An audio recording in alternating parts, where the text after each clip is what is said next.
Let's check in on the roads. Rob Burns standing by. Good morning to you, Rob.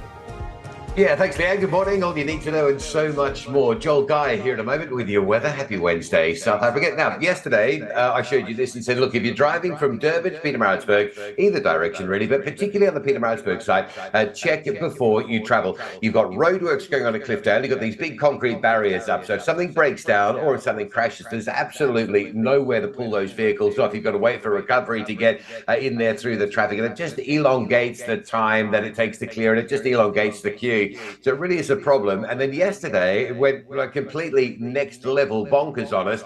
This was a 2-hour trip to get from Marion Hill Plaza up to Cliffdale. There was all sorts of crashes and breakdowns yesterday, which pushed the blasting that was scheduled back into rush hour. So they blasted around 4 p.m. And then that caused problems, which left a lot of debris on the highway, which needed to be cleaned up. And it took until about, I think, 10 o'clock last night until that section of roadway was fully reopened. But, you know, you don't want to come out of Durban without checking and face like a potential 2-hour queue, as we saw yesterday. If you are checking before you travel, you can say, oh, look at that major queue. I'll just route up through sort of Fields Hill, Hillcrest and the old main road and come back on around Cato Ridge or Hammersdale, something like that. So I can't stress enough, just check before you travel. Anything is likely to happen at Cliffdale, and that's exactly what we saw yesterday. Major problems out that side. Already building up on the N1 South. This is what you can expect today coming out of Pretoria. The additional lane closures are still there on the N1 South at the R21. I can tell you the traffic leaving Pretoria is already getting quite heavy into that. We'll keep eyes on that as we get through the morning for you. Saw this yesterday. It's worth a reminder from now as we go through into December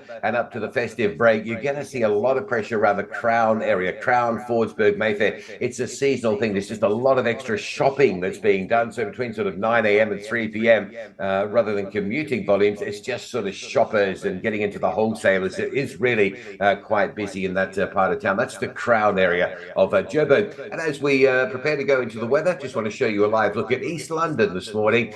This coming in from a motorist warning us about wet weather conditions across East London and through that part of the Eastern Cape region. That looks really slippery, doesn't it? So take it easy, give yourself time to get through and watch your following distances and your speeds.